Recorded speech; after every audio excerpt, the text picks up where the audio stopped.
त्रिदेवों में सबसे श्रेष्ठ कौन है? त्रिदेव। नमस्कार साथियों, मैं आ चुका हूँ फिर से नई कहानी लेकर। तो आई होप आपको पसंद आएगी। चलिए साथियों, सुनते हैं कहानी को। कहानी बहुत इंटरेस्टिंग होने वाली है। पद्म पुराण में उपसंहार खंड अर्थात अंतिम भाग में त्रिदेव के बारे में वृत्तांत है। नंबर 1 पर त्रिदेवों में श्री विष्णु जी की श्रेष्ठता और पद्म पुराण का उपसंहार। वशिष्ठ जी कहते हैं कि पूर्व काल की बात है कि परम उत्तम और दीर्घ काल तक चलने वाले मंदिराचल पर्वत पर चलने वाले यज्ञ में स्वयं भू मनु कई अन्य ऋषियों के साथ भाग लेने के लिए जाते हैं।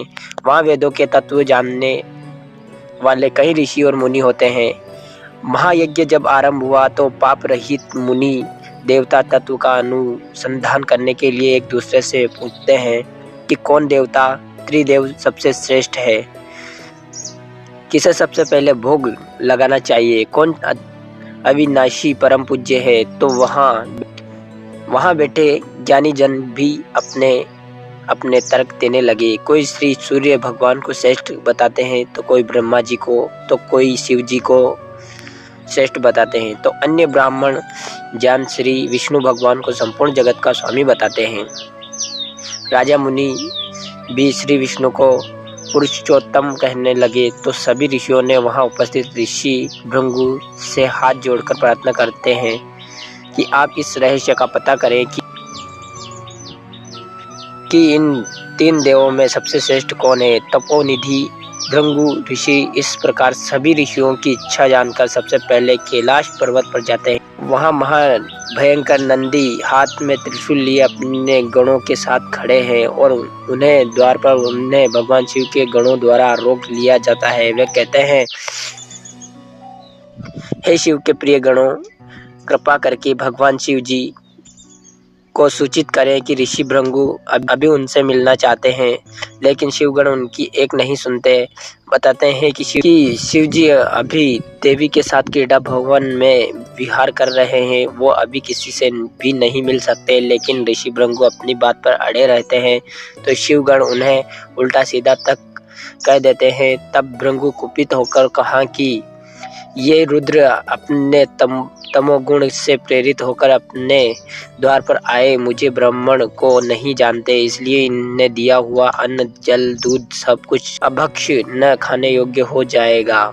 इस प्रकार ऋषि भृंगु शाप देकर ब्रह्मलोक में गए। यहाँ से महर्षि भृंगु ब्रह्मलोक ब्रह्मा जी के पास पहुंचे। ब्रह्मा जी अपने दरबार में विराज रहे थे। सभी देवगण उनके समक्ष बैठे हुए थे। भृंगु जी वहां हाथ जोड़कर चुपचाप खड़े हो गए। ब्रह्मा जी ने अपनी सभी से आए अतिथियों को देखा तक नहीं। भृंगु जी को ब्राह्मण ने बैठने तक को नहीं कहे। तब महर्षि भृंगु ने ब्रह्मा जी को रजोगुणी घोषित करते हुए अपूज्य, जिसकी पूजा ही नहीं होगी, होने का शाप दिया। कैलाश और ब्रह्मलोक में मिलने अपमान तिरस्कार से शुभित महर्षि विष्णु लोक चल दिए।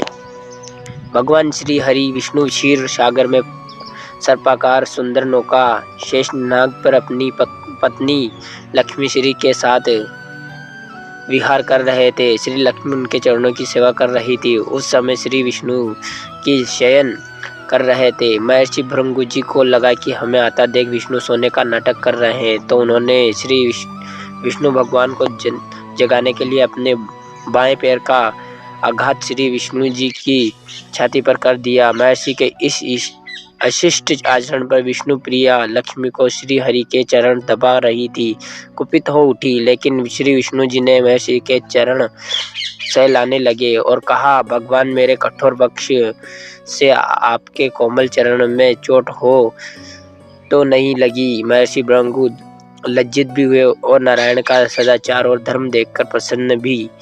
तभी श्री लक्ष्मी जी ने भी चंदन और फूल माला से भृंगु ऋषि का स्वागत किया।